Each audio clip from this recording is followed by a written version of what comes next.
Property बेचने का काम करते हैं, उनके पीछे बीजेपी की यात्रा है। संजय जी, आप उन्हें प्रॉपर्टी डीलर कह रहे हैं और बड़े बड़े केंद्रीय मंत्री, मुख्यमंत्री उनकी यात्रा का हिस्सा बनते हैं, उनके आश्रम जाते हैं, आगे आगे जाकर के ऐसे नतमस्तक होते हैं। आप रोजगार की बात करते हैं, आपकी पदयात्रा को देश की मेन स्ट्रीम मीडिया में चर्चा नहीं मिलती।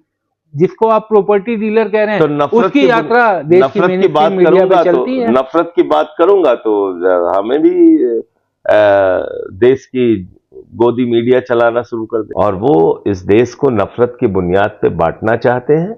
मैं कहूंगा सुल्तानपुर को ही एक राष्ट्र बना दूं, मैं वहां का राष्ट्रपति बन जाता हूं। एक मंत्री जी हैं AK शर्मा जी, उनसे लोग गए, उन्होंने कहा साहब बिजली नहीं आ रही है, गर्मी का दिन है, 8-8 घंटे बिजली की कटौती होती है। बोले जय श्री राम। पूरब का ऑक्सफोर्ड कहे जाने वाला इलाहाबाद विश्वविद्यालय आज 200 की रैंकिंग में भी नहीं। राम राज्य का मूल सिद्धांत है वो ये है कि समान दृष्टि से सबके साथ न्याय। कथावाचक का सिर मुड़वा दिया जा रहा है। दलित तो सिंधु राष्ट्र में गले के अंदर हाड़ी बांध के घूमेंगे। ये देश बाबा साहब डॉक्टर भीमराव अंबेडकर जी के संविधान से चलेगा, किसी बाबा के फरमान से नहीं चलेगा। ये देश मूल प्रस्तावना में लिखा हुआ है हिंदुस्तान एक धर्मनिरपेक्ष राष्ट्र है। एक देश को तोड़ने की और विभाजन करने की कोशिश कर रही। नफरत को नफरत से नहीं मारा जा सकता, मोहब्बत से ही मारा जा सकता है। केजरीवाल तो हारे ही नहीं है।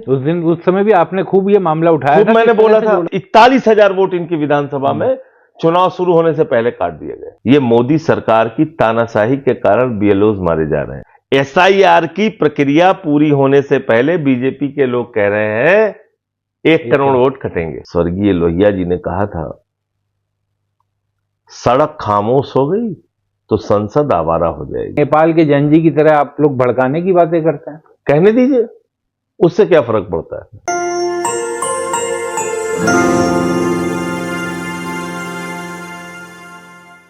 रोजगार की मांग को लेकर 13 दिन की सरयू से संगम तक की यात्रा कर आम आदमी पार्टी के वरिष्ठ सांसद संजय सिंह अब दिल्ली पहुंचे हैं।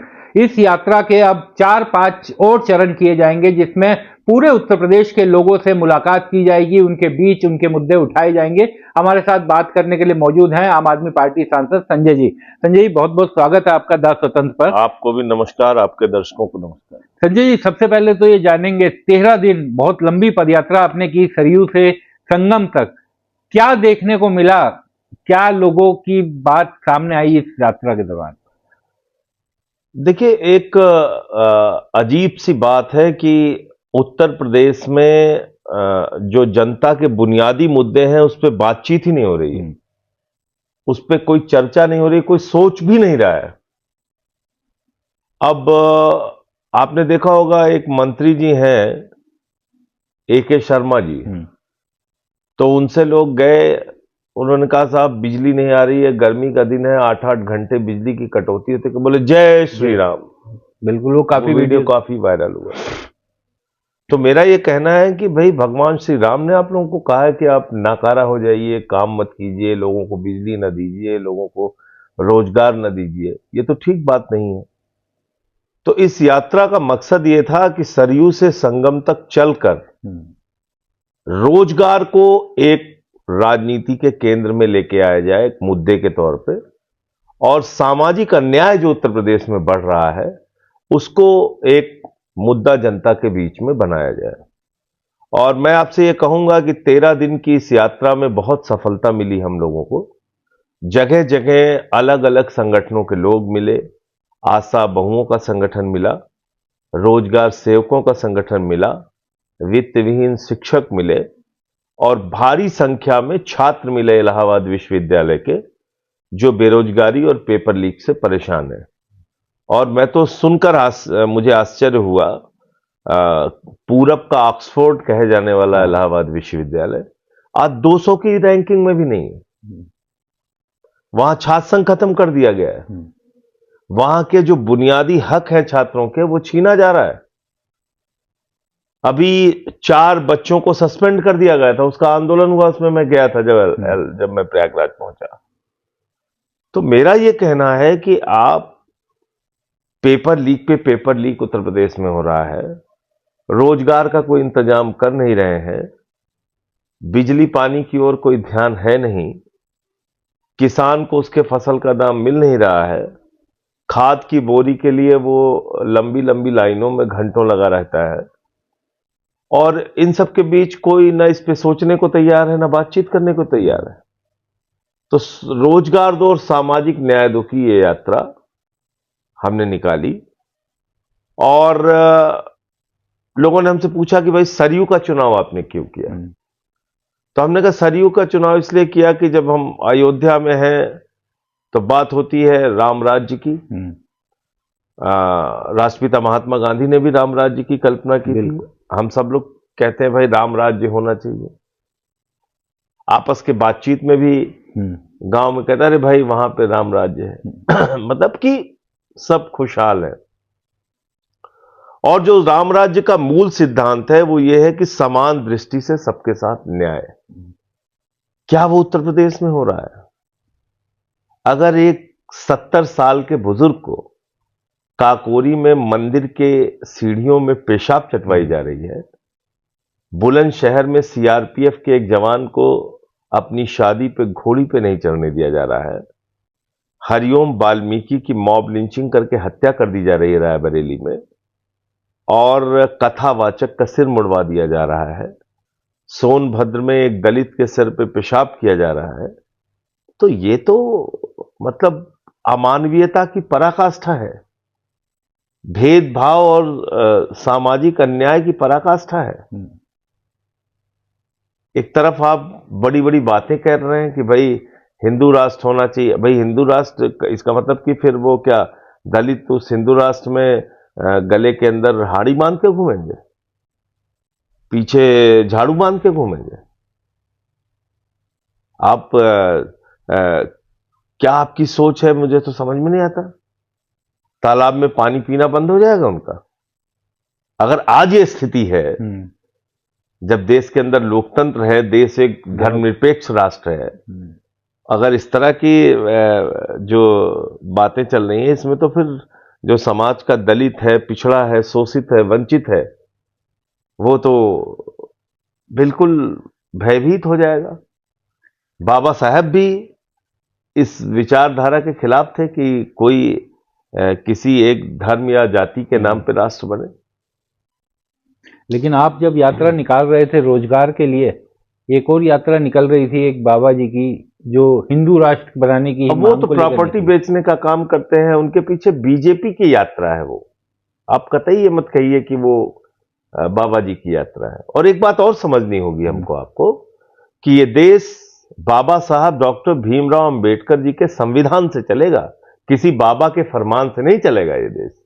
और उस संविधान में क्या लिखा है, जिस पर प्रधानमंत्री ने शपथ ली है, जिस पे योगी आदित्यनाथ ने शपथ ली है, जिस पर मैंने भी शपथ ली है, और खट्टर साहब जो गए थे उन्होंने भी शपथ ली है, और मोहन यादव जी जो गए थे वहां पे उन्होंने भी शपथ ली है। उस संविधान में क्या लिखा हुआ है?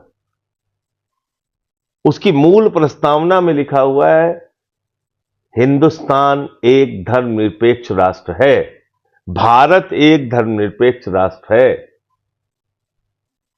तो धर्मनिरपेक्ष राष्ट्र है अगर संविधान में लिखा है, और उसी संविधान पे शपथ लिए हुए। पता नहीं कैसे एक मुख्यमंत्री वहां पे जा सकता है या केंद्रीय मंत्री जा सकता है। तो ये बीजेपी द्वारा प्रायोजित यात्रा है। वरना आप बताइए कोई एक पवित्र मन से कोई इस तरह की यात्रा होती तो 25,000 गद्दा चोरी होता उसमें। कचौड़ी के लिए पहले ही पहुंच के सब लूट ले रहे हैं। आप बताइए, वो खुद ही बाबा कह रहा है कि हमारा 25,000 गद्दा चोरी हो गया। तो ये एक राजनीतिक यात्रा थी, और जिसके पीछे भारतीय जनता पार्टी का पूरी बैकिंग थी, और वो इस देश को नफरत की बुनियाद पे बांटना चाहते हैं। कल को तमिल राष्ट्र की मांग उठेगी, तेलंगाना राष्ट्र की मांग उठेगी, तेलुगु राष्ट्र की मांग उठेगी, मलयाली राष्ट्र की मांग उठेगी, नागा राष्ट्र की मांग उठेगी, बांग्ला राष्ट्र की मांग उठेगी, सिख राष्ट्र की मांग उठेगी। मैं कहूंगा सुल्तानपुर को ही एक राष्ट्र बना दो, मैं वहां का राष्ट्रपति बन जाता हूं। इसका कोई अंत है? ये तो आप देश में एक देश को तोड़ने की और विभाजन करने की कोशिश कर रहे हैं। मैंने सुना कई लोगों के वीडियो, कह रहे हैं हमें जाट राष्ट्र चाहिए। कह रहे हैं अगर ये चीजें चल रही हैं तो फिर हमको भी जाट राष्ट्र दे दो। तो ये तो फिर हर जगह से ऐसी आवाजें उठेगी।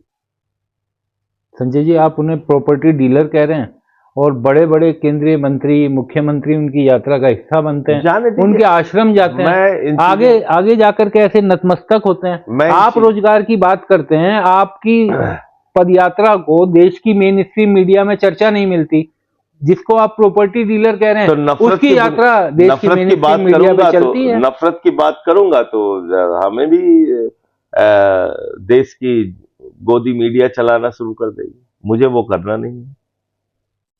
मैं मानता हूं कि राष्ट्रपिता महात्मा गांधी जी ने जो कहा था कि एक आंख के बदले दूसरी आंख फोड़ने की होड़ में लग जाओगे तो पूरी दुनिया अंधी हो जाएगी, तो मैं तो उस सिद्धांत को मानता हूं कि नफरत को नफरत से नहीं मारा जा सकता, मोहब्बत से ही मारा जा सकता है। उसमें कठिनाई है, दुश्वारियां हैं, परेशानी है, समय लगेगा, लेकिन सही रास्ता तो यही है। तो क्या हम सही रास्ता छोड़ दें? क्या हम सच बोलना छोड़ दें? सच की बात करना छोड़ दें? भाईचारा एक अच्छी चीज है, मिलजुल कर रहना एक अच्छी चीज है, ये मुल्क मोहब्बत की बुनियाद पे ही आगे बढ़ेगा, ये कहना छोड़ दें किसी के डर से? ये तो संभव नहीं है, और ऐसे डर के लोगों को रहना भी नहीं चाहिए। 190 साल तक अंग्रेजों का शासन इस देश में रहा। अगर उस वक्त भी लोग डर गए होते तो क्या होता? हम तो आज भी गुलाम होते। अगर उस वक्त राष्ट्रपिता महात्मा गांधी डर गए होते, या बाबा साहब डॉक्टर भीमराव अंबेडकर जी डर गए होते कि भाई हमारे पास तो सत्ता ताकत है नहीं, मैं क्यों महाड़ का आंदोलन करूं कि तालाब में दलितों को पानी पीने का हक होना चाहिए, अगर ऐसा वो सोच लेते तो क्या जो हक और अधिकार आज समाज के दलित, शोषित, वंचित लोगों को मिला है, ये मिल पाता क्या? तो 11 साल में हमें अभी घबराने की जरूरत नहीं है, लोगों के चेतना को जगाने की जरूरत है। वो कहीं ना कहीं उस पे एक जकड़न सी लग गई है। तो आप ठीक कह रहे हैं कि उनकी यात्रा को ज्यादा स्पेस मिला, ज्यादा उसकी चर्चा हुई गोदी मीडिया में उसको, लेकिन इस सबके पीछे बीजेपी थी। आप प्रॉपर्टी डीलर क्यों कह रहे हो ना? वो कोई एक प्लाट बेचने का उनका वीडियो आया था कि यहाँ प्लाट खरीदिए, वहां प्लाट खरीदिए, कुछ एक था उनका, और वो आप डिटेल और देखेंगे तो आपको मिल जाएगा। संजय जी, उसका बाकायदा विज्ञापन उन्होंने किया था प्लॉट। अच्छा संजय जी, एक और चीज, आपने बिहार चुनाव के बाद, पहले आप अकेले नेता थे जिन्होंने बहुत पहले कहा था कि ये चुनाव हाईजैक हो चुका है, चुनाव बिहार चुनाव से बहुत पहले, और उस समय भी एसआईआर और तमाम चीजों को लेकर सवाल उठ रहे थे। अब हम देख रहे हैं कि एकदम विभत्स रूप देखने को मिल रहा है कि टीचर नौकरी छोड़ रहे हैं, कुछ एक दो लोगों के आए कि इतना प्रेशर है, नौकरी छोड़ रहे हैं। एक बयान नहीं, एक बयान नहीं विक्रांत भाई, मैंने कम से कम दसियों बयान ऐसे दिए, एक दो बयान ज्यादा चर्चा में आए। एक इसी कमरे में बैठ के पॉडकास्ट हुआ था, तो मैंने उनसे कहा था कि अगर एसआईआर हुआ तो आप 100 बार मेरा बयान चला लीजिएगा, बिहार का चुनाव हाईजैक हो चुका है। और वो 100 बार चला, 100 क्या लाखों बार चला, लोगों ने बहुत उसको देखा। फिर एक टीवी चैनल का कार्यक्रम था, उसमें भी मैंने ये कहा कि बिहार का चुनाव हाईजैक, बिल्कुल, वो भी काफी चला। तो मैंने ये क्यों कहा था, आप 2 मिनट में मैं आपको समझाना चाहता हूं। सितंबर 2025 तक जो कुल आबादी 18 साल से ऊपर के व्यक्तियों की थी, लोगों की थी बिहार में, उसकी संख्या है केंद्र सरकार के आंकड़े के मुताबिक, केंद्र सरकार के आंकड़े के मुताबिक, मैं फिर दोहरा रहा हूं, 8 करोड़ 22 लाख। इसका मतलब अगर आप कोई गहन पुनरीक्षण कर रहे हैं मतदाता सूची का, तो वो 8 करोड़ 22 लाख लोगों को मताधिकार मिलना चाहिए, बिल्कुल, उनका नाम मतदाता सूची में आना चाहिए। इसको भी छोड़ दीजिए, लोकसभा का जो चुनाव हुआ 2024 का, उसमें बिहार के अंदर मतदाताओं की संख्या थी 7 करोड़ 80 लाख। 7 करोड़ 80 लाख, यानी कि गहन पुनरीक्षण में मैंने मान लिया कुछ लोगों का देहांत हो गया है, उस कारण से कटते, लेकिन 8 करोड़ 22 लाख का जो आंकड़ा है केंद्र सरकार का कि 18 साल से ऊपर के मतदाताओं की संख्या है 8 करोड़ 22 लाख, उनका नाम क्यों नहीं आया? वो क्यों नहीं आए? और जब आपने फाइनल लिस्ट बनाया तो आपने बनाया 7 करोड़ 42 लाख, यानी कि लोकसभा चुनाव से करीब करीब 40 लाख वोट, 38 लाख वोट कम। और केंद्र सरकार के आंकड़े किससे 80 लाख कम।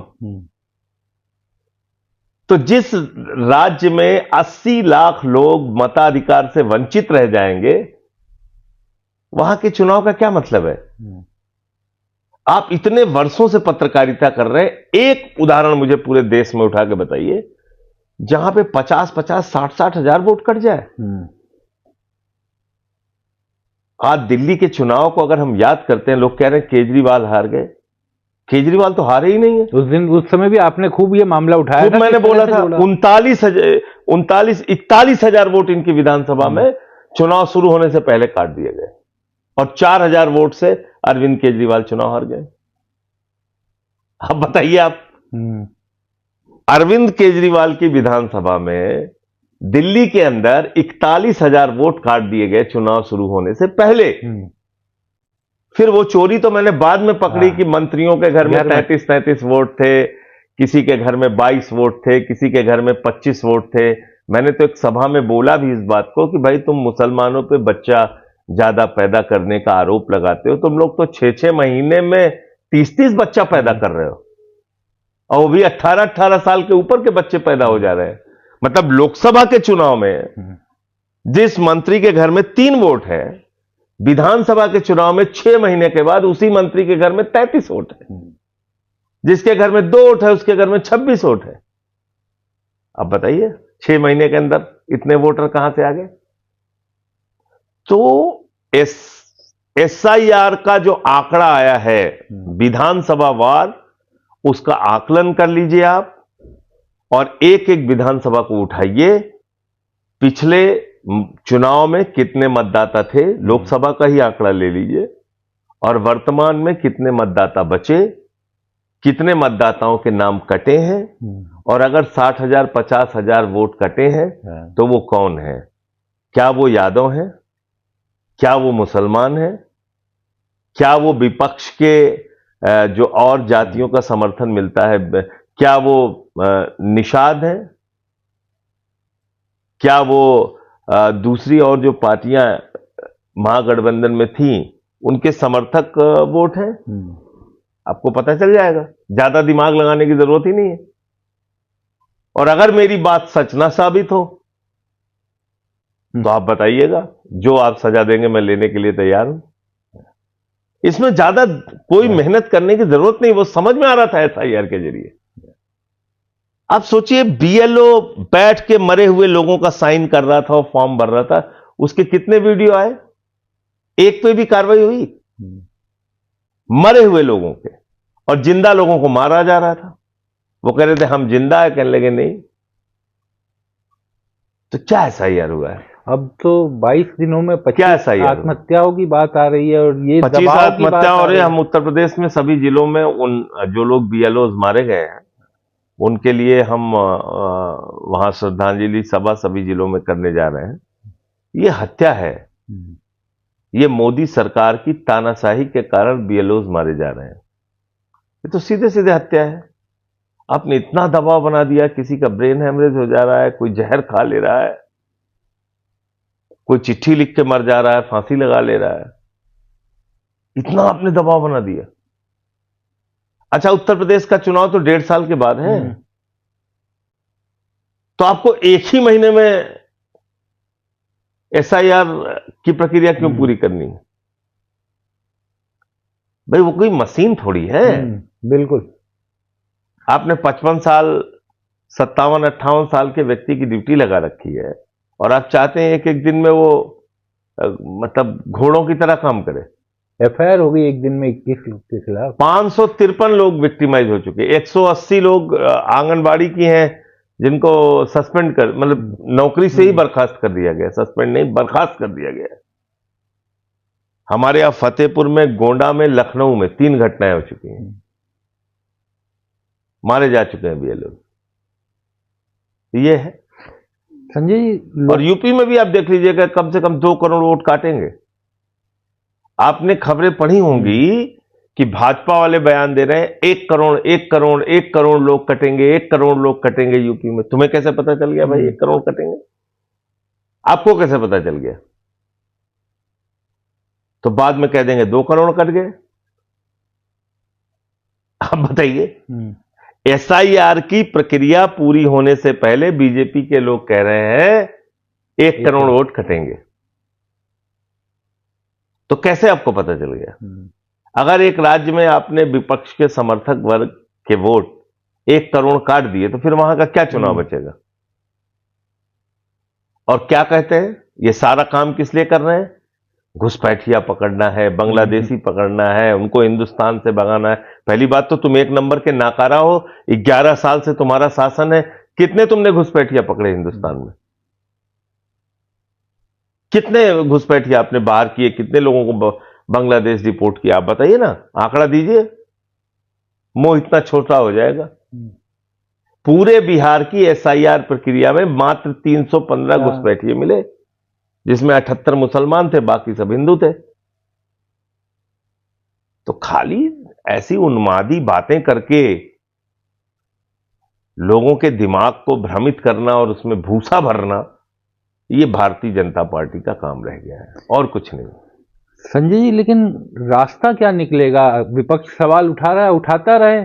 बीएलओ की मौत हो रही है तो उसमें किसके खिलाफ डॉक्टर कार्रवाई लोहिया होगी, ने कहा कब था, होगी? डॉक्टर राम मनोहर लोहिया हिंदुस्तान के बहुत बड़े समाजवादी चिंतक हैं। स्वर्गीय लोहिया जी ने कहा था, सड़क खामोश हो गई तो संसद आवारा हो जाएगी। तो आज एक तानाशाह देश की संसद में बैठा हुआ है, एक तानाशाह देश का प्रधानमंत्री है, गृह मंत्री सबको सर्वविदित है किस आचरण के हैं, कैसा उनका दबंगई से सिस्टम उनका चलता है। फिर प्रदेश में हमारे यहां योगी आदित्यनाथ जी हैं। तो आप मुझे बताइए, इतने बड़े बड़े लोग बैठे हुए हैं, इतनी बड़ी तानाशाही है, आप अगर इनको छोड़ देंगे तो ये तो किसी दिन सुप्रीम कोर्ट में भी ताला लगा देंगे। अगर आप इनके खिलाफ नहीं बोलेंगे तो सुप्रीम कोर्ट में भी ताला लगे, इलेक्शन कमीशन में जाके इनके पदाधिकारी बैठ जाएंगे। अब क्या कर लेंगे? इसलिए सड़क का रास्ता इस वक्त जरूरी है।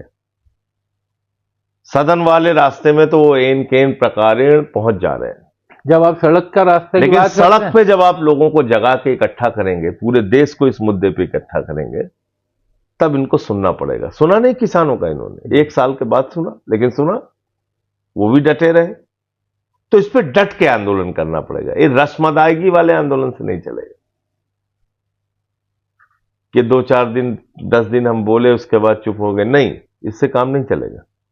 जब आप सड़क के आंदोलन की बात करते हैं तो अब तो एक और नई चीज कहा जाने लग गया कि नेपाल के जंजी की तरह आप लोग भड़काने की बातें करते हैं। कहने दीजिए, उससे क्या फर्क पड़ता है? किसान आंदोलन को खालिस्तानी पाकिस्तानी क्या क्या नहीं कहा, तो क्या हट गए क्या किसान? नहीं हटे ना, बैठे रहे ना 1 साल तक अपने मुद्दे को लेकर। तो 1 साल के बाद मानना पड़ा इनको। भाई वैसे भी हम लोगों को भीख मांगने की कगार पे पहुंचा ही दिया है मोदी जी ने। रोजगार है नहीं, 85 करोड़ लोग 5 किलो राशन पे जी रहे हैं। हिंदुस्तान के ऊपर 200 लाख करोड़ से ज्यादा का कर्जा हो गया है। आर्थिक स्थिति बर्बाद है लोगों की।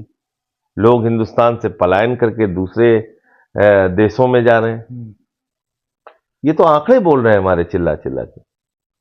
85 करोड़ लोगों को आप राशन बांट रहे हैं, इसका मतलब आप खुद मानते हैं 85 करोड़ लोग इस देश में ऐसे हैं जिसके पास 2 वक्त की रोटी का इंतजाम नहीं है।